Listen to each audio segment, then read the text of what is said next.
Hey folks, Kilt-Man here, Kilt-Man! At your services. How are you all?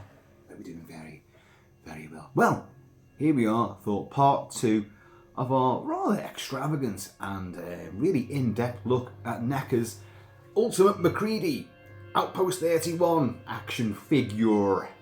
I discussed the figure at length yesterday and I showed you some of my modifications, as in I covered him in snow and ice. There he is. We discussed the head sculpt. We discussed the hat, the jacket. The jacket looks great, but it's too shiny. So I've obviously obscured things with a bit of snow and ice. And the fact that he does not look like Kurt Russell, sadly.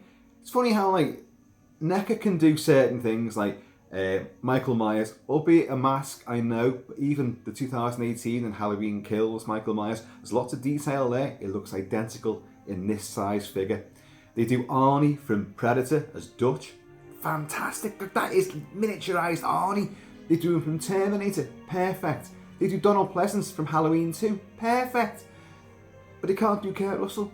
As I say, it looks more like Chris Christopherson morphed Thing style with Barry Gibb. Some would say not a bad thing, but anyway, the hair is fantastic. And as a aficionado of the hair suit, I definitely give it 2 thumbs up on the hair sculpt. Love it.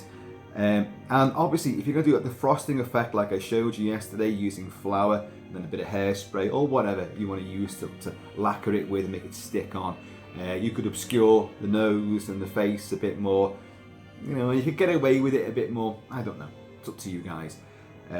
Obviously, another optional extra, get your own husky, because Neca haven't delivered one as yet.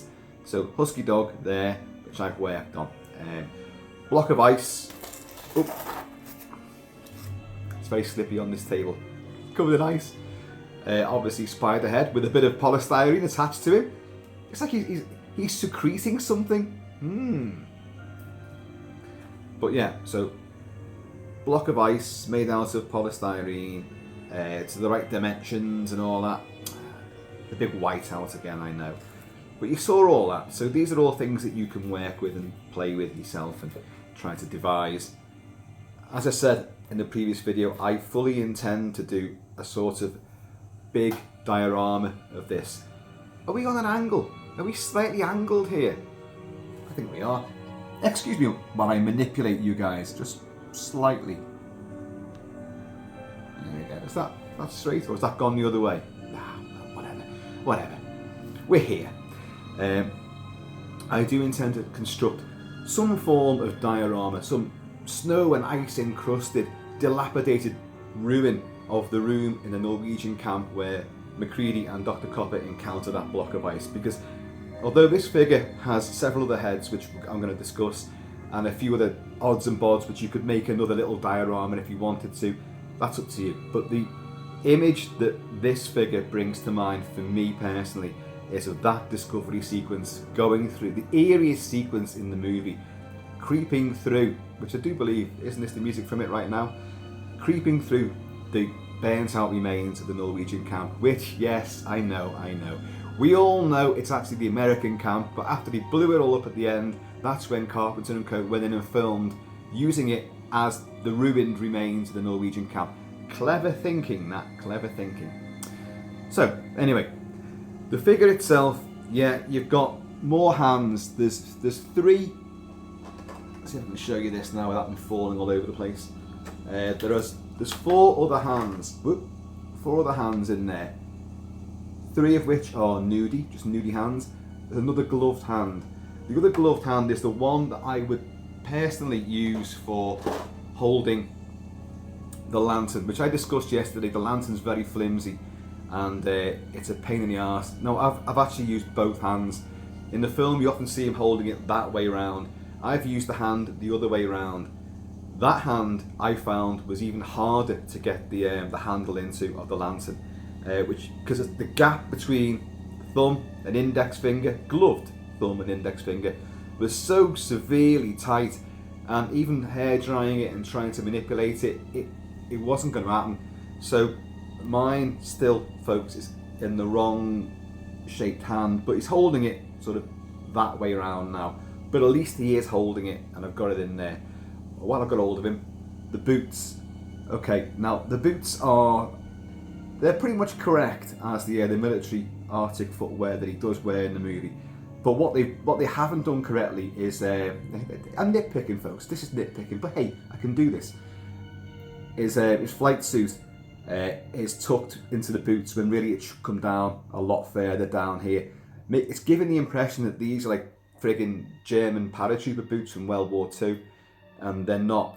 They should not look like that at all. But anyway, again, it's a minor nitpick.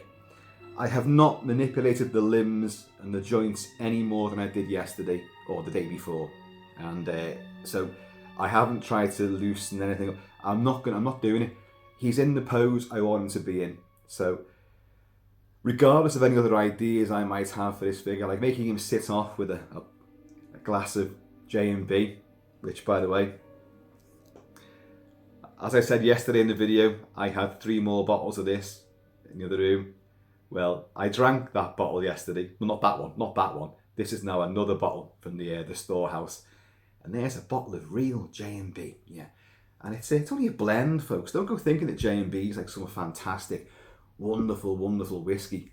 I drink Grouse all the time, and Grouse is just a blend. There are many other blends. Teachers, Grants, Bell's, Hock. Bell's is the world's worst. If you're into Bell's, fine. For me, the smell, even from like 50 yards away, it's going to knock my stomach. It's also the whiskey that...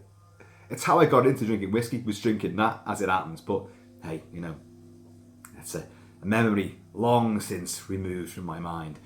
But yeah, so it's not the best of whiskies, but it's just a cool, iconic 80s drink. And you'll find it's in a lot of movies in the 70s as well. J&B pops up in a lot of genre movies. It's there. It's a workaday sort of whiskey. I'm going on about this, but it's iconic in the movie, and it's great that they actually did do a little bottle of J&B. Although, if you get your magnifying glass out and read the label, it's not J&B. Oh no, very much far from it. They clearly could not get the license for J&B, so they couldn't use that label. This is called, and do you know what, I've forgotten again now. My good friend Dan Cryer, you left a little message on my video yesterday saying what was written here, and I have gone in with a magnifying glass to have a little look. Let's see if I can read it. But it's not J&B, it's KJ. KJ. And instead of like having rare at the top, I mean, I could look. Yeah, you can freeze the frame on that if the ring light doesn't destroy it all. It's rare, and it gives all the the manufacturers, the blenders, the distillers, all their details. This is a missed opportunity. They couldn't get the license. That's understandable. But K&J, instead of like rare, they have the word fail, and a strange image of a running workman. I don't know what he's doing, or a builder. I don't know. I mean, it's a workman's drink, like tequila in its home native country of Mexico. Tequila is just a workman's drink. It's like just drinking piss poor lager in the UK. It's just it's an everyday drink. It's just there. It hits the spot eventually, but it's not special. Well, tequila may be a luxury drink, designer drink in other parts of the world, but in Mexico it isn't. Well, J&B is also that sort of thing. Because it's a cult, iconic drink in so many movies, people import the stuff. You can get it. You don't have to import it in this country. But on the back there, it says this one's specially for the UK. But I can get all of this, no problem at all. There's certain pubs as well that sell it, which I know that's not normal, but in Merseyside, I know about 3 or 4 pubs that sell that. So, it's great. But they charge a lot of money for it, thinking it's a designer drink when really it's not. So it just shows you, doesn't it? In its homeland, that's just like piss water. It's nothing. It's just, it's nothing at all, nothing special. But you ship it up to a different country. Oh, it's designer, it's exotic. My arse. I drink it because Kurt also drinks it. In the thing. But anyway, so it's got fail. It's also got very bizarre sort of things written here. The whole adventure It's blended whiskey, blended Scotch whiskey, right? And then it says like 90% butterscotch, 10% whiskey. Sorry, someone in the house is sneezing there. And it's got a lot of other weird blurbiage, which I can't really read right now, but Dan did put the stuff down in a comment on the previous video. Product of Sweetland Street, Sweetland Avenue, and then the smaller writing I can't read, even with a magnifying glass. It's just a light. But so that's a bit of a, you're like, what the hell? You do get a little shot glass, and it does look like there is, he has some ice cubes in there. Pussy. You should drink it, especially a blend, God. Whiskey tip, folks. Obviously, if it's your tipple, your drink is how you want to drink your drink. End of. However you like your tipple, that's how it should be served. That's how you should drink it. But whiskey, taken from a connoisseur, shouldn't be watered down, it shouldn't be iced. With some, and only some exceptions, and in those exceptions, and it's experience which teaches you, or someone who's even better versed in whiskey than you are, who says like, just put one, that's all it is, of water, little water jug, that's it, shake it a bit, try it again. It completely transforms the taste. It nullifies that surface of whiskey, that surface of alcohol, which deadens the flavours that are in there and allows those flavours to come back up your throat, to fill your mouth and your nose, and wow, there's a whole new world of taste, which is, you know, unveiled to you. But of course, you see Kurt Russell, ice, it's ice. He's surrounded by bloody ice. Why do you need ice in your fucking drink? But there, you probably can't see that at all. A little shot glass, there you go. And there's ice in there. That's a nice touch. I like that. I like the fact that the bottle's there. I think if you couldn't get the rights to the label there, which clearly you couldn't, and that's understandable, then you should have made some kind of better joke out of the writing on it. You know, like maybe instead of J and B, K and R for Kurt Russell. Or TT, The Thing. JC, John Carpenter. Hang on, what is it? Well, it's K and a J. Is it K for Kurt and J for John Carpenter? I wonder if it's that. If it's that, then fine. But anyway, wasting too much time on a little bottle of fake whiskey. But the colouring of the green of the bottle is great. And the colouring of the label, the yellowy, sort of dusky, yellowy one sort of colour, and the red of its brand is pretty good. So overall, I'm quite happy with those. Now we come to the heads. I mean, you've seen the shotgun. The shotgun, by the way, folks, is very good. It's a Mossberg shotgun, pump action shotgun. The lantern itself isn't too bad, although mine is a little bit wonky. The base where you ignite it, where you turn the little valve, so you've got the lantern part, and then the bottom has come away, but because it's so flimsy, you don't want to be going and forcing it back in, because it's just going and it's so small. Even a bit of super glue on that, like, it's going to be difficult to do. You'd be needing that, be microsurgery. Again, another one of the problems with the it's all well and good you making these accessories, but don't make them flimsy, and don't make it so you've got to attach bits to them. You want them to be solid. That handle on that lantern should have been anchored in there. How hard would that have been? Well, not hard at all, I don't think.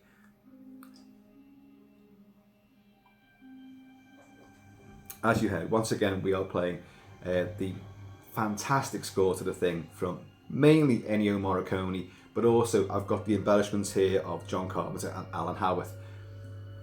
So, anyway, let's go on to the heads. We have heads. We have spare heads. I don't like these heads at all. The heads are sporting the blue thermal jumper, anorak, whatever you want to call it, underneath. Again, let's get in there a bit closer so you can see it. Try to avoid that ring light.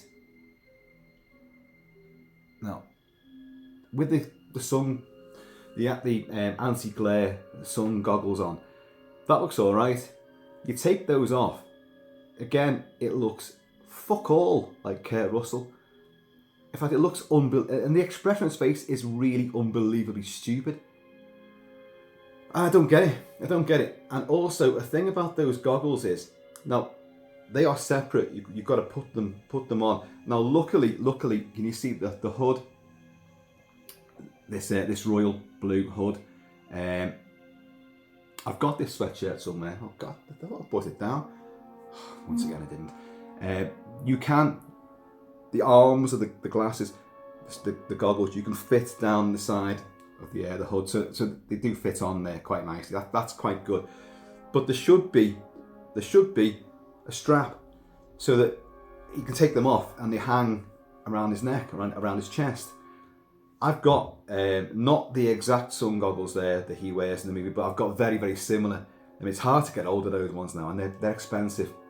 Wouldn't you know it? Not because of the film, because they're such vintage now. But I've got a very exact copy of those, and they were still expensive anyway. But I've put like a cord around it, so you know you can hang them down, like, which you do see him wear in the movie quite a lot. I'll show you the face, the expression. Let's get these off for a second. So as you can see, they are just, God, it is just, can you see that? I'll put it against some like lighter background. There's no strap, that's all I'm saying. There's no strap. Now there's the face. Actually, with the ring light obscuring much of the finer details, it actually doesn't look too bad. I'm trying to get the right angle on this. People swear by these ring lights. I think they're a pain in the arse. Should I turn it off? I'll turn it off in a minute. Hang on a second, folks. We can do this. We have the technology. Oh, hello. Oh, that's better. Look, he's got a vaguely stunned look on his face. What's that about? I don't get it. I just don't get it. Then we have another head. Now this one, I've put the safety goggles on. Now be careful with these, folks. These do have a strap, a very, very slightly elasticated strap to go around the head. Believe you me, that strap will snap. That strap will snap. New tagline. Now, these are when he's using the flamethrower. And this scene would be with the hood like that. They've just burned all the remains of the blood and all that from the polluted blood bag, the plasma, and everyone stood around, and he's basically saying like, I know I'm human, and if you were all these things, then you just attack me right now, so some of you are still human. There's a storm hitting us in 6 hours. We're gonna find out who's who. It's that sequence. So he's wearing the safety goggles there, as you can see. And they're not bad. I actually don't mind them, except for that rather flimsy strap. But what I don't like, and I mean, obviously, you choose the head you're going to put these things on. It's up to you. But again, I'm going to try and get this off without snapping it. Oh, that was easy enough. But look, it's very, very small. What you've got to try and get over his head. Look at, what's that about? The face is not that dissimilar. I mean, it shouldn't be. It's meant to be the same character. It wouldn't have a different face, would it? But the expression, what real difference is there? You know what I mean? This one's got like, well, in fact, they've both got a bit of a Lon Chaney Jr. Wolfman underbite. Both are.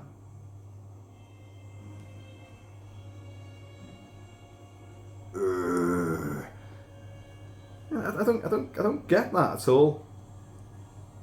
There's some frown lines between the eyes. There's a bit of, a bit of texture and contours on the face. Great. I'm glad you did that. I'd rather you put more time and effort into sculpting a more exact likeness of Kurt Russell. But hey, with the respective goggles on, you can get away with that, I suppose. So it's not that bad. So these things are nice. So it'll be down to you again to work out what scenes you want to reenact, if at all.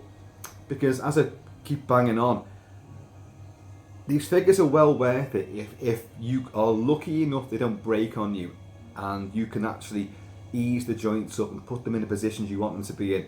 So then you can pose them in certain positions and what have you, to recreate scenes from the movie. For me personally, it is finding the ice block and looking frosted. Shotgun in hand, lantern in the other. It's one of the iconic images from the movie. One of the many iconic images. But Macready looks amazing. Kurt Russell looks truly stunned, and but there's the stunned faces there. But also, like, you know, what the hell is going on here? What was in this ice? Copper, I want some answers from you. You expect everything from the scientist, don't you? You know, because it's from outer space. What do you want from me? Ask him, he says to Blair when Childs is going up on, like, do you believe any of this voodoo bullshit, Blair? Voodoo bullshit. What else is there? We've seen the shotgun, you've seen the lantern, you've seen the bottle of J&B, or what is it again? K and J. Kurt and John. It's got to be, hasn't it? It's got to be. If someone out there knows, if someone that works for Neca or designed this, let me know why you came up with the ideas for that bottle label, because I would have come up with it. If it's Kurt and John, I dig it. Okay, I dig it. It's okay. But the rest of the blurb on it doesn't make any sense at all. I don't get it. You could have paraphrased stuff. You could have bottled in Antarctica, distilled in Antarctica. You know, you could have done something like that. But and fans would have gone, ah, yeah, that's kind of cool, that. But you didn't. You did a lot of stuff I don't really understand. What else have we got then? Well, I showed you the box yesterday, didn't I? And on the inside of the box, and I do like how Neca does this. Now, we've got no glare from the ring light. However, we've got a reflection from the light above. Lighting! I need to get people... All you're seeing is a reflection of, hey, this is a great optical effect, isn't it? This is a reflection of what you're seeing right now. Well, take it from me. In the back of that box there, you have a gloomy, sort of mostly dark blue background, and running at the bottom, a bit of snow and ice. And then you've got canisters and drums, which could be the outside of the camp, or it could be, you know, where the generator used to be. Anyway, we can fix it. It's gone, Macready. So, you know, overall, I am happy with this figure. The hat's great. I just remembered about the hat. Apart from the Stampede windstring is not long enough. I mean, if you want to put it on his head, that's fine. But I've told you yesterday, if you want to put it anywhere on it, you're going to have to get that strap around, take the head off, so you've got the little knobby stump, then put the hat on, and then put the head back on, and then you've got it down the back. Or obviously you're going to stick it on his head, then fine. But there he is again. Staying alive, staying alive, staying alive. I could go on, you know, but I won't. But the hat's pretty good. The hat is good. It takes a fair bit to make that hat. My version, because you can buy a replica of that hat. That fucking hat, as Kurt Russell calls it, because he fucking hated it. And I'm not a fan of it either, but I agree that it's iconic and it's part of his maverick status. I understand that. But it's an unwieldy, stupid looking thing. And it's not a sombrero, folks. It is a modified scout leader's hat, or a ranger hat, as they used to call them. Modified with a Montana Peak. That's that centerpiece there. Oh, my hat's over there. I could show you, but you've seen it before. If you watch my videos, you've seen that hat before. That peak, the Montana Peak, that rises way much higher than any other hat's Montana Peak. Everything about that hat's exaggerated. It's bigger, it's broader, it's higher, and it's got 4 peaks. A Montana Peak has 4 dents in it. Some call it the military dents, because, you know, US Marine drill instructors had the same sort of peak cap. It's not a drill instructor's hat. It's not. The whole thing was made for the movie individually. It's unique to the film. There are copies of it, replicas, but they're very, very expensive. They're very expensive, and each order that they get, if it's a company I'm thinking of, they then have to go away and build it, and it will take them months to do it. At least that's how it was for a while. So, and that's why I didn't get one like that. But what I did, I got 3 vintage American Scout troop leaders hats with the Montana peaks. I got those and I cut them up and I made that central peak, the head peak, higher and higher and higher. And to get, you could not, don't go buying sombreros, that's not the thing at all. I bought several wide-brimmed hats, felt wide-brimmed hats, and none of them would work, none of them would do it. I even tried experimenting with the Scout Leaders hats that I got, and I did get a USMC drill instructor's hat as well, but that was more rigid, and you couldn't manipulate the brim at all. It was so hard to do. So I've still got that somewhere, but I had messed around with it, so it's not even worth anything now because I messed it all up. But in the end, to get that wide brim, which you could fold up, which by the way, to fold it up, you will need to iron it to fold it up. It won't, you'd be hard pressed to find a hat, especially if a rigid felt hat that's going to stay in shape, won't do it. It has to be moulded and shaped, and it takes time. But you can do it by ironing on it, just get it on the ironing board, put covering over it and just fold it up, iron. Don't keep it on too long whenever you do, but you will gradually build up that shape. But mine, believe it or not, the basis of the hat, the broad brim which I've folded up, and it's high at the front, high at the back, and just slightly at the sides. This does get it right. This Knackers hat, you can see there pretty well, Knackers hat gets it right. Massive broad, high, sort of upturn at the front, upturn at the back, only slightly at the sides. But I used a cosplay version of the Jack Sparrow piratical hat. The big sort of, the tricorn hat, and I've got tricorn hats myself, but I'm not going to unfurl those because they're worth a lot of money. But I got a cosplay version and I opened it up into its wide brim, and it does form the right size and circumference as Kurt Russell's hat in the thing, but because it was made out of leather and plastic as well, to create this sort of shape, the tricorn, and give it a weathered look. That's what I used, and the rest of the hats and all the bits which are shaped to make it bigger and bigger and higher are stuck on top of that, and I've got a lovely band around it as well. I did try to get a proper authentic Stampede wind strap, and they weren't. I've got one, but it's not the same as what he wears in the movie. So, and I say on the figure version, the strap's way too short. You want that to be long, so whether it's on his head or not, the strap hangs down here. If you want it hanging over the back of his head, on his shoulders, the strap still should be down here. That's very tight up there, so that's a slight misgiving. Well, folks, I'm not sure what else to tell you, other than to just wax lyrical about the movie. Oh, obviously, those nudie hands, they're for when he's sitting there with, the glass and the bottle of J&B. That's all well and good, yeah. You don't want big bloody leather gauntlets, snow gauntlets on, do you? Ultra thermal padded when you're getting your whiskey to your lips. Oh. Although at the end, fire set the temperature up all over the camp. Won't last long though. Neither will we. How will we make it? Maybe we shouldn't. You do, that would be great, wouldn't it? To get a dishevelled Macready at the end, wrapped up in blankets, his jacket, the hat's over it. He's found some more bottles.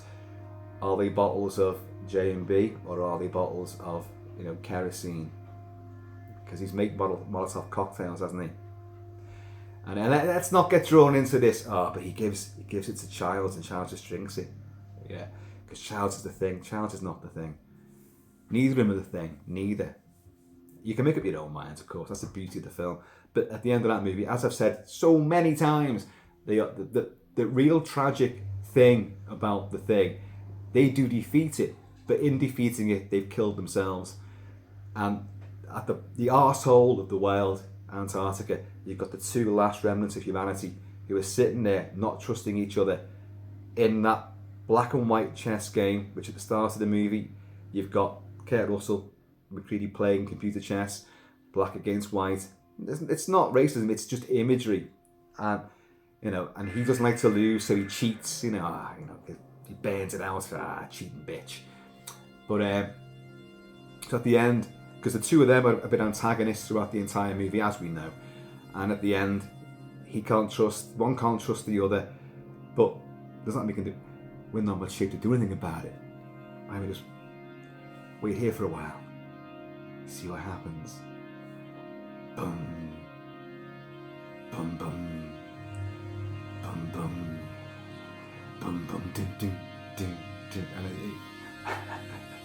and you see the breath coming out. People say that, oh, you don't see the breath come out of the child. You do. Watch the film again, you do see the breath come out of it. You just don't see it as much, and it comes out very faint, but it's there. It's not a trick, not trying to hide anything. You're meant to be left with a sense of distrust, paranoia, and unease as to who is who at the end. But really speaking, after all they've been through, they're both human, and that is the end of their story. Yes, the comic books went on. Yes, there's always ideas to bring him back, bring Kurt Russell back, and, well, Macready back. It's not going to happen, folks. Not going to happen now, anyway. But I love it. So yeah, a little diorama of those two would be great. I was saying in the previous video that if you're going to start bringing out other figures, you're going to have to bring them all out. Now, Neca, what a cash cow this could be. Everyone's going to want the normal figure of the normal person. And then they're going to want like dioramas, maybe Blair with his hands shoved into Gary's face. Yeah. Do it correctly and have the finger hole that Rob Bottin put in, and Blair actually misses the finger hole. So it's like that, and there's actually a spare hole for his finger to go in. Check it out, it's there. So you'd have to do that as well, get that bit right. You want Palmer with Windows, the Windows dummy flapping around, you know, getting him into its mouth. That'd be great. A Palmer figure would be great. A diorama of Palmer, Gary, Childs sitting there, you know, tied to this fucking couch. That'd be awesome, wouldn't it? Like, all strapped in there. That'd be great. I mean, let's be saying I'm never buying Neca figures again. Overall, I do have a lot of admiration for that figure, because it's great to be able to reenact that scene, to put a display up. And as I say, I'm going to work on that. You'll see it one day. I'll build a few more walls to go around it, so you've got like a 3/4 display, so you're looking into it like. That'd be great. Clearly, you also want Dr. Copper, Richard Dysart, with his arms like that. Detachable arms. Well, that's no problem, Neca, is it? Because most of the fucking arms snap off anyway, don't they? So you could do that. That'd be great. So lots of little dioramas you could do, lots of little figures, lots of double sets, triple sets. You know, you could do it. They're doing the kennel thing, which has been done before. I showed you. Oh, it's not here. It's over there now. What is it? Yeah, it is. It's over there. Sorry. The kennel sequence with the Sota Toys version of Macready shooting at the dog thing in the kennel. And sadly, there's a husky wrapped up in a million tentacles. Oh, God. And there's one wrapped up, but also got a shotgun blast in it. I did show you it, I don't like it at all. And there's loads of other sequences you could obviously reenact. So it's a very lucrative market to go into all this sort of cult classic movie merchandise now. They're doing all the Universal monsters again, from Neca, I mean. Funny, like Trick or Treat was doing all the masks, and then Neca got involved in all the figures. Where are the masks from the thing? I know I've got this thing here, a split face here, which is clearly inspired by the thing, but it's not from the thing. But it does look amazing, with the teeth and stuff coming out, the fangs coming out at different sides of the face, and the two-face splitting. So you'd want that, wouldn't you? You'd want that on the autopsy table. We found this, and they go, and Donald Moffat, Gary's going, which, as fans will know, the stench of Rob Bottin's chemicals in that huge thing that he created, the split face, when he unveiled it, it just filled the room, and Donald Moffat's gagging for real. He's like, fantastic stuff. So anyway, that concludes my coverage of Neca's Ultimate Macready Outpost 31 figure. I'm sure you'll agree, looks more the part, looks better with a bit of snow and frosting on him. Does look great, doesn't it? There you go. So when you know the boots being too high, it looks like a paratrooper, which he's not. We all know he was a pilot in Vietnam, a helicopter pilot in Vietnam. Just show you these heads once more. You could do like 3 more days to Halloween, Halloween, Halloween. But those expressions are they're not dissimilar enough to make one. Oh, I'm going to do a look. I'm going to do that look this time. They're not dissimilar. They're just slightly more teeth bared on that one. Slightly. I don't get it. What was the point of doing an entirely new head sculpt for that? I don't get it. One would have done with the 2 different goggles. And say with the snow goggles, I wish they put a strap around it, and I wish on the safety goggles they'd actually put a slightly longer elasticated strap behind it. It's just you've got to. It's constructive criticism because you're going to make things easier. People are going to take out the box and not just use it. Because what's the point? I keep on saying this. You're going to go to all the trouble of making these figures and all these accessories, which look great in the pack, and you open the window. Oh, look at that! It's great, isn't it? And you just put it on the shelf. Oh, wow, worth a fortune one day. What was the fucking point of going through all the trouble of designing and poring over imagery to get these things as right as you could? Ish. And then no one's ever going to play with it. What's the point? And then if you do want to play with it, why make them so fucking fiddle-farting and small and fragile that it makes it a chore, an ordeal, and a very frustrating one, just to try and get them into a position where, you know, they can sit at a table with a glass of whiskey and the bottle in the other hand, you know, which is obviously what those hands are meant to do. But I can only imagine just how difficult it would be to do that with those hands, knowing how difficult it was to get the shotgun into one hand and the lantern into the other. So, anyway, folks, there you go. It's the gift that keeps on giving. Who thought I'd have to get a magnifying glass out to have a look at some of the stuff on this? There you go. Here's the little shot glass. Cheers, y'all. Cheers. Cheers. It's the real thing.